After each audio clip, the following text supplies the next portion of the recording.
ಆಕಾಶವಾಣಿ ಮಡಿಕೇರಿ.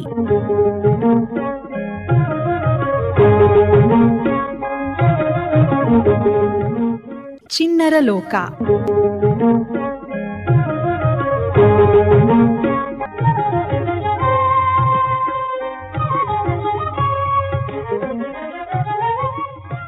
ಪ್ರೀತಿಯ ಮಕ್ಕಳೇ, ಇವತ್ತಿನ ಚಿಣ್ಣರ ಲೋಕ ಕಾರ್ಯಕ್ರಮಕ್ಕೆ ಸ್ವಾಗತ, ಸುಸ್ವಾಗತ.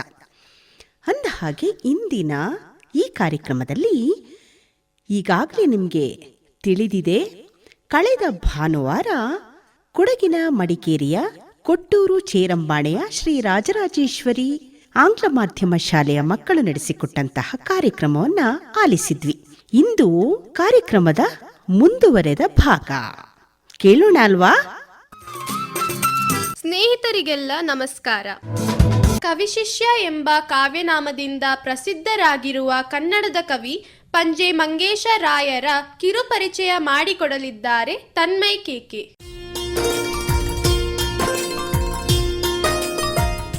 ಶ್ರೀ ಪಂಜೆ ಮಂಗೇಶರಾಯರು ಕವಿಶಿಷ್ಯ ಎಂಬ ಕಾವ್ಯನಾಮದಿಂದ ಹಲವಾರು ಕೃತಿಗಳನ್ನು ರಚಿಸಿದ್ದಾರೆ. ಇವರು 1874ರಲ್ಲಿ ದಕ್ಷಿಣ ಕನ್ನಡ ಜಿಲ್ಲೆ ಬಂಟ್ವಾಳದಲ್ಲಿ ಜನಿಸಿದರು. ಇವರು ಮಕ್ಕಳಿಗೆ ಸಂಬಂಧಿಸಿದಂತಹ ಕವಿತೆಗಳನ್ನು ಜಾಸ್ತಿ ಬರೆಯುವುದರಿಂದ ಇವರನ್ನು ಮಕ್ಕಳ ಕವಿತೆಗಳ ಕಣ್ಮಣಿ ಎಂದು ಕರೆಯುತ್ತಿದ್ದರು. ಇವರು ಹುತ್ತರಿ ಹಾಡು, ನಾಗರ ಹಾವೆ, ಗುಡುಗುಡು ಗುಮ್ಮಟ್ಟ ದೇವರು, ಮಾತಾಡೋ ರಾಮಪ್ಪ ಮೊದಲಾದ ಕೃತಿಗಳನ್ನು ರಚಿಸಿದ್ದಾರೆ. ಶ್ರೀ ಪಂಜೆ ಮಂಗೇಶರಾಯರು ಕ್ರಿಸ್ತಶಕ 1934ರಲ್ಲಿ ನಡೆದ 20ನೇ ಅಖಿಲ ಭಾರತ ಕನ್ನಡ ಸಾಹಿತ್ಯ ಸಮ್ಮೇಳನದ ಅಧ್ಯಕ್ಷತೆಯನ್ನು ವಹಿಸಿಕೊಂಡಿದ್ದರು. ಇವರು ಬರೆದ ಮಕ್ಕಳ ಸಾಹಿತ್ಯವು 22 ಶಿಶು ಸಾಹಿತ್ಯ ವರ್ಗದ ಕಥೆಗಳನ್ನು, 18 ಶಿಶುಗೀತೆಗಳನ್ನು, 12 ಬಾಲ ಸಾಹಿತ್ಯ ಕಥೆಗಳನ್ನು, 11 ಬಾಲಗೀತೆಗಳನ್ನು ಒಳಗೊಂಡಿದೆ. ತಾವೇ ಸಮರ್ಥ ಕವಿಗಳೆಂದು ಪ್ರಸಿದ್ಧರಾಗಿದ್ದರೂ ತಾನು ಕವಿಯ ಶಿಷ್ಯನಷ್ಟೇ ಎನ್ನುವ ವಿನಯ ಅವರದಾಗಿತ್ತು. ಶ್ರೀ ಪಂಜೆ ಮಂಗೇಶರಾಯರ ತಂದೆ ರಾಮಪ್ಪಯ್ಯನವರು ಮತ್ತು ತಾಯಿ ಶಾಂತಾದುರ್ಗ. ಬಂಟ್ವಾಳದಲ್ಲಿಯೇ ಅವರ ಪ್ರಾಥಮಿಕ ವಿದ್ಯಾಭ್ಯಾಸ ನಡೆಯಿತು. ಬಡತನದ ಕಾರಣ ಮಕ್ಕಳ ವಿದ್ಯೆಗಾಗಿ ಅವರ ತಂದೆ ಸಾಲ ಮಾಡಿದ್ದರು. 1890ರಲ್ಲಿ ರಾಮಪ್ಪಯ್ಯ ತೀರಿಕೊಂಡಾಗ ಮಂಗೇಶರಾಯರಿಗೆ 16 ವರ್ಷದ ಪ್ರಾಯವಾಗಿದ್ದು, ಆಗ ಅವರು ಮಂಗಳೂರಿನಲ್ಲಿ ಓದುತ್ತಿದ್ದರು. 1894ರಲ್ಲಿ ಇವರ ಮದುವೆ ಖ್ಯಾತನಾಮರಾದ ಬೆನಗಲ್ ರಾಮರಾವ್ ಅವರ ತಂಗಿ ಭವಾನಿಬಾಯಿಯವರೊಂದಿಗೆ ಜರುಗಿತು. 1896ರಲ್ಲಿ ಮಂಗಳೂರಿನ ಸರ್ಕಾರಿ ಕಾಲೇಜಿನಲ್ಲಿ ಕನ್ನಡ ಪಂಡಿತ ಹುದ್ದೆ ಪಡೆದರು. ಇವರು ಗೋವಿಂದ ಪೈ ಅವರ ಶಿಷ್ಯರಾಗಿದ್ದರು. 1921ರಲ್ಲಿ ಅವರನ್ನು ಕೊಡಗಿನ ಶಾಲಾ ಇನ್ಸ್ಪೆಕ್ಟರ್ ಆಗಿ ವರ್ಗಾಯಿಸಿದರು.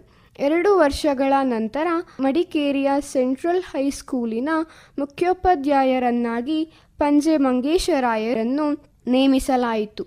ಶ್ರೀ ಪಂಜೆ ಮಂಗೇಶರಾಯರು 1937 ಅಕ್ಟೋಬರ್ 25ರಂದು ಮರಣ ಹೊಂದಿದರು. ವೇದ ಸುಳ್ಳಾದರೂ ಗಾದೆ ಸುಳ್ಳಾಗದು ಎಂಬ ನಾಣ್ಣುಡಿಯಂತೆ ಕನ್ನಡದ ಕೆಲ ಪ್ರಸಿದ್ಧ ಗಾದೆಗಳನ್ನು ಹೇಳಲಿದ್ದಾರೆ ಪ್ರಿಯಾಂಕಾ ಪಿಡಿ. ಕೈ ಕೆಸರಾದರೆ ಬಾಯಿ ಮೊಸರು, ಹಿತ್ತಲ ಗಿಡ ಮದ್ದಲ್ಲ, ಮಾತು ಬೆಳ್ಳಿ ಮೌನ ಬಂಗಾರ, ವೇದ ಸುಳ್ಳಾದರೂ ಗಾದೆ ಸುಳ್ಳಾಗದು, ಅಟ್ಟ ಮೇಲೆ ಒಲೆ ಉರಿಯಿತು ಕೆಟ್ಟ ಮೇಲೆ ಬುದ್ಧಿ ಬಂತು, ಅಡ್ಡಗೋಡೆಯ ಮೇಲೆ ದೀಪ ಇಟ್ಟ ಹಾಗೆ, ಅತಿಯಾಸೆ ಗತಿ ಕೇಡು, ಅತಿಯಾದರೆ ಅಮೃತವು ವಿಷ, ಅನ್ನ ಹಾಕಿದ ಮನೆಗೆ ಕನ್ನ ಹಾಕಬೇಡ, ದೂರದ ಬೆಟ್ಟ ಕಣ್ಣಿಗೆ ನುಣ್ಣಗೆ, ಉಪ್ಪಿಗಿಂತ ರುಚಿಯಿಲ್ಲ ತಾಯಿಗಿಂತ ಬಂಧುವಿಲ್ಲ, ಕೂತು ಉಣ್ಣುವವನಿಗೆ ಕುಡಿಕೆ ಹೊನ್ನು ಸಾಲದು, ಹಸು ಕಪ್ಪಾದರೆ ಹಾಲು ಕಪ್ಪೆ, ತಾಳ್ಮೆಗೆ ತಕ್ಕ ಫಲವಿದೆ. ಸ್ನೇಹಿತರೆ, ಪ್ರಸ್ತುತ ದಿನಗಳಲ್ಲಿ ನಾವು ಕಾಗದ ಬರೆಯುವುದನ್ನು ಮರೆತು ಹೇಗೆ ಮೊಬೈಲಿನ ದಾಸರಾಗಿದ್ದೇವೆ ಎಂಬುದರ ಕುರಿತು, ಮೊಬೈಲ್ ಬಳಕೆಯ ದುಷ್ಪರಿಣಾಮದ ಕುರಿತು ಕಿರು ನಾಟಕದ ಮೂಲಕ ಪ್ರಸ್ತುತಪಡಿಸಲಿದ್ದಾರೆ ತನ್ವಿತಾ ಮತ್ತು ತಂಡದವರು. ನಾನು ತನ್ವಿತಾ. ನಾನು ಅಜ್ಜಿ ಮತ್ತು ಯೂಟ್ಯೂಬರ್ ಪಾತ್ರವನ್ನು ಮಾಡುತ್ತಿದ್ದೇನೆ. ನಾನು ಲಾಸ್ಯ. ನಾನು ಮಗಳು ಪಾತ್ರ ಮಾಡುತ್ತಿದ್ದೇನೆ. ನಾನು ಓಶಿನ್. ನನ್ನ ಪಾತ್ರ ಸೋಷಿಯಲ್ ಮೀಡಿಯಾ ಇನ್ಫ್ಲುಯೆನ್ಸರ್. ನಾನು ಗೌರವ್. ನನ್ನ ಪಾತ್ರ ಬ್ರಹ್ಮದೇವ. ನಾನು ಯಶಸ್ ಮಂದಣ್ಣ. ನನ್ನ ಪಾತ್ರ ಕಾಗದ. ನಾನು ನಿಖಿಲ್. ನನ್ನ ಪಾತ್ರ ಪೋಸ್ಟ್ಮ್ಯಾನ್.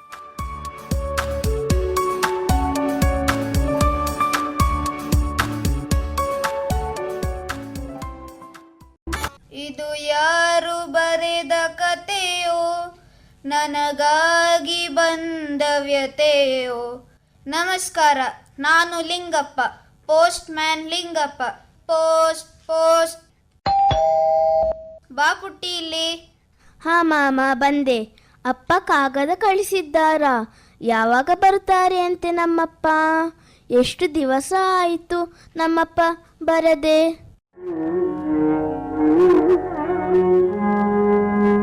ನಿಮ್ಮಪ್ಪ ಕಾಗದದ ಜೊತೆ ಮನಿ ಆರ್ಡರ್ ಅಂತ 5,000 ಹಣ ಕಳಿಸಿದ್ದಾರೆ. ದೊಡ್ಡವರು ಯಾರಾದರೂ ಇದ್ರೆ ಕರಿ ಪುಟ್ಟಿ. ಅಜ್ಜಿ, ಅಜ್ಜಿ, ಅಮ್ಮ ಬನ್ನಿಲ್ಲಿ. ಅಪ್ಪ ಕಾಗದ ಕಳಿಸಿದ್ದಾರೆ ಅಂತೆ. ಪೋಸ್ಟ್ಮ್ಯಾನ್ ಮಾಮ ಕರೀತಿದ್ದಾರೆ. ಬನ್ನಿ ಬನ್ನಿ. ಓಹೋ, ಹೌದಾ? ಬಂದೆ ಇರು ಮಗ. ಏನಪ್ಪ, ನನ್ನ ಮಗ ಕಾಗದ ಕಳಿಸಿದ್ದಾನಾ?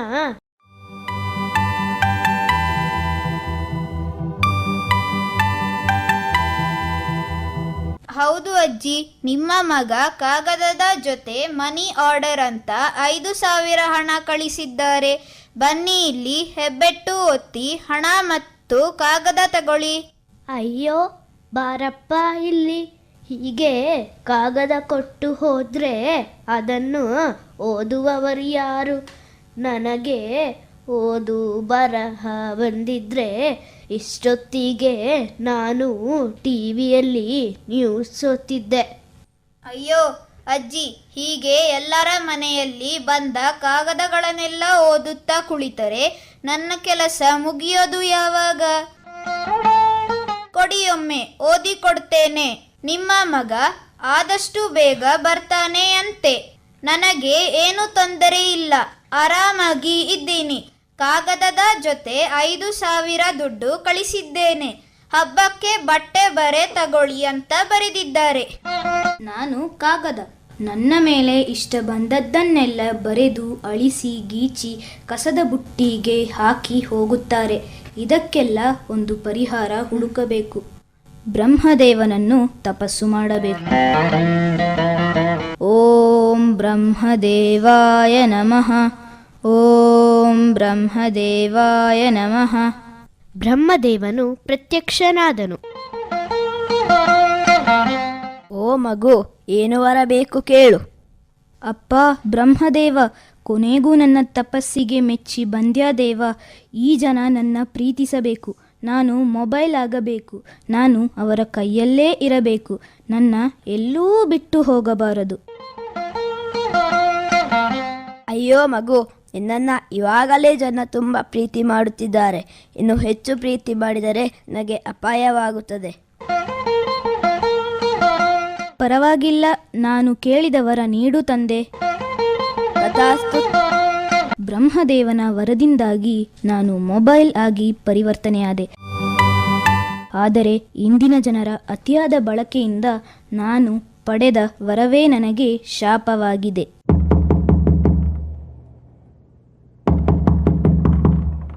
ಬಾಗಿಲು ತೆಗೆಯೋ. ಎಷ್ಟು ಹೊತ್ತು ಆಯ್ತು ಬಾತ್ರೂಮಿಗೆ ಹೋಗಿ? ಇರೋ ಸ್ವಲ್ಪ ಹೊತ್ತು. ಅಮ್ಮ, ಅಲ್ರಾಮ್ ಆಗಿಲ್ಲ, ಫೋನ್ ಎಲ್ಲಿ? ಹಾಯ್, ಹೆಲೋ ಗಾಯ್ಸ್, ನಾನು ವಿಡಿಯೋ ಮಾಡ್ತಾ ಇದ್ದೀನಿ. ಎಲ್ಲರೂ ಲೈಕ್ ಮಾಡಿ ಸಪೋರ್ಟ್ ಮಾಡಿ.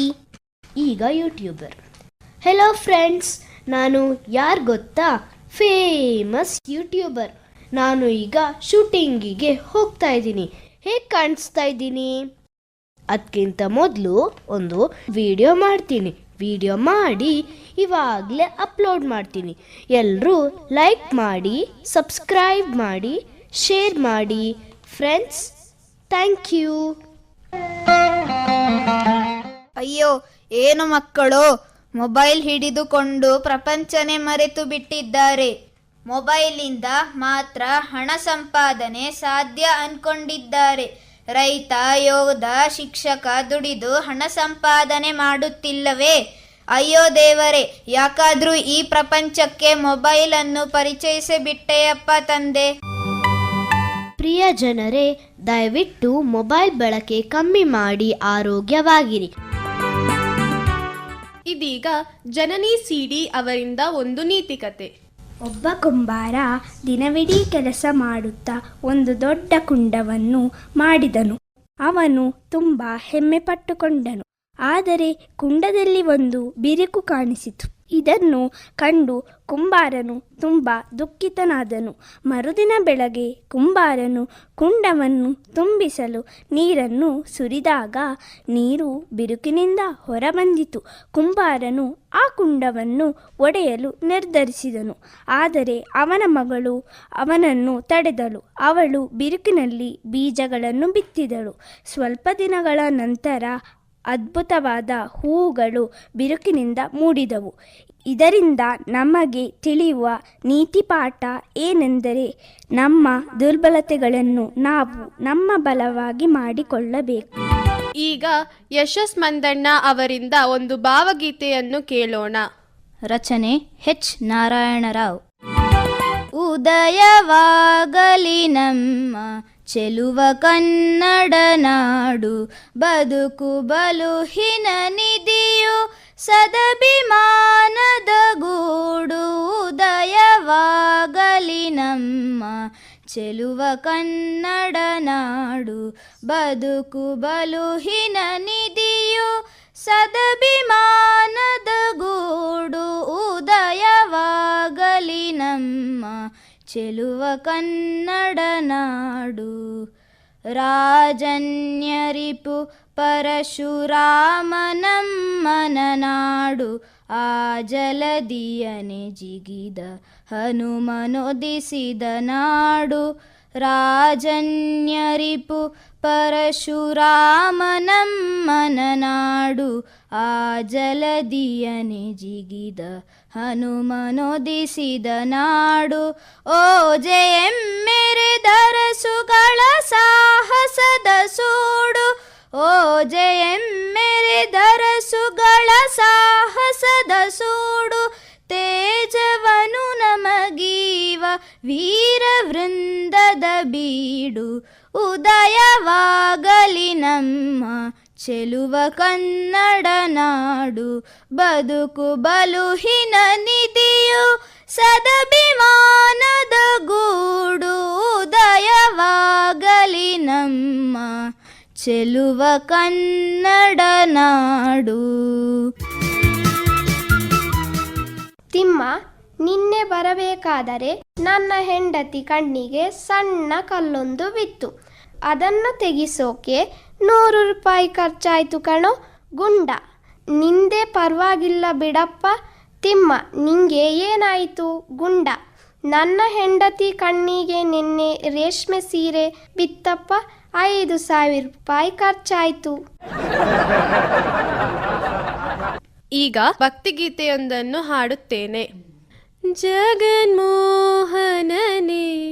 ಕೃಷ್ಣ ಕೃಷ್ಣ, ಜಗವನು ಪಾಲಿಪನೇ ಕೃಷ್ಣ. ಜಗನ್ಮೋಹನನೇ ಕೃಷ್ಣ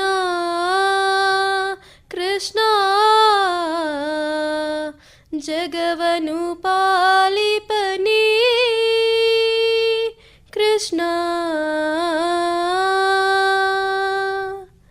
ಲೋಕದೊಳಗೆ ನೀ ಶಿಶುವಾಗಿ 3 ಲೋಕವನೆಲ್ಲವ ಬಾಯಲಿ ತೋರುವೆ. ಲೋಕದೊಳಗೆ ನೀ ಶಿಶುವಾಗಿ 3 ಲೋಕವನೆಲ್ಲವ ಬಾಯಲಿ ತೋರುವೆ. ಆಕಳ ಕಾಯುವ ಚಿನ್ನನಂದೆಣಿಸದೆ ಆಕಳ ಕಾಯುವ ಚಿನ್ನನಂದೆಣಿಸದೆ ಈ ಕುಟಿಲವನ್ನೆಲ್ಲ ಎಲ್ಲಿ ಕಲಿತ್ಯೋ ರಂಗ, ಈ ಕುಟಿಲವನ್ನೆಲ್ಲ ಎಲ್ಲಿ ಕಲಿತ್ಯೋ ರಂಗ. ಜಗನ್ಮೋಹನನೇ ಕೃಷ್ಣ ಕೃಷ್ಣ, ಜಗವನು ಪಾಲಿಪನೇ ಕೃಷ್ಣ. ಎಂದೆಂದಿಗೂ ನಿನ್ನ ಗುಣಗಳ ಪೊಗಳಲು ಇಂದ್ರಾದಿಗಳಿಗೆ ಹಳವಲ್ಲ.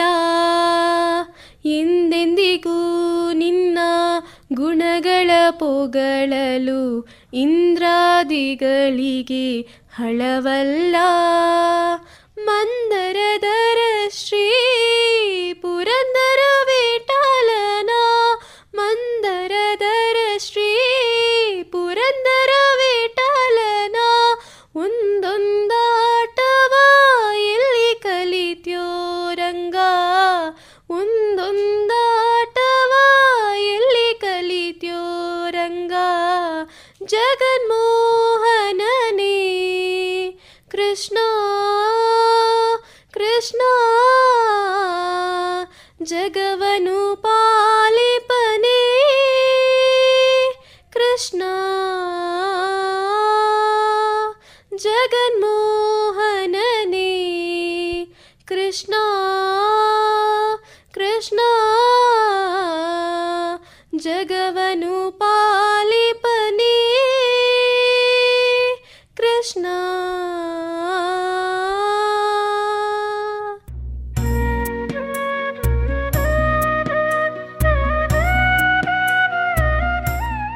ಇಂದು ದೃಶ್ಯ ಮಾಧ್ಯಮಗಳ ಪ್ರಭಾವದಿಂದಾಗಿ ಶ್ರವ್ಯ ಮಾಧ್ಯಮವನ್ನು ಆಲಿಸುವವರ ಸಂಖ್ಯೆ ಕಡಿಮೆಯಾಗುತ್ತಿದೆ. ಹಳ್ಳಿಯ ಮೂಲೆ ಮೂಲೆಯನ್ನು ಪ್ರತಿದಿನವೂ ತಲುಪುತ್ತಿರುವ ರೇಡಿಯೋ ಎಂಬ ಅತ್ಯುತ್ತಮ ಶ್ರವ್ಯ ಮಾಧ್ಯಮವನ್ನು ಆಲಿಸುವ ಹವ್ಯಾಸವನ್ನು ಬೆಳೆಸಿಕೊಳ್ಳೋಣ. ನಮಗೆ ಈ ಕಾರ್ಯಕ್ರಮ ನಡೆಸಿಕೊಡಲು ಅವಕಾಶ ಮಾಡಿಕೊಟ್ಟಂತಹ ಮಡಿಕೇರಿ ಆಕಾಶವಾಣಿ ಕೇಂದ್ರಕ್ಕೆ ಧನ್ಯವಾದಗಳನ್ನು ಅರ್ಪಿಸುತ್ತಿದ್ದೇವೆ. ನಿರೂಪಣೆ ಮಾಡಿದ ನಾನು ವರುಣಿಕಾ ಪೊನ್ನಮ್ಮ PM. ಎಲ್ಲರಿಗೂ ಮತ್ತೊಮ್ಮೆ ಪ್ರೀತಿಯ ನಮಸ್ಕಾರ.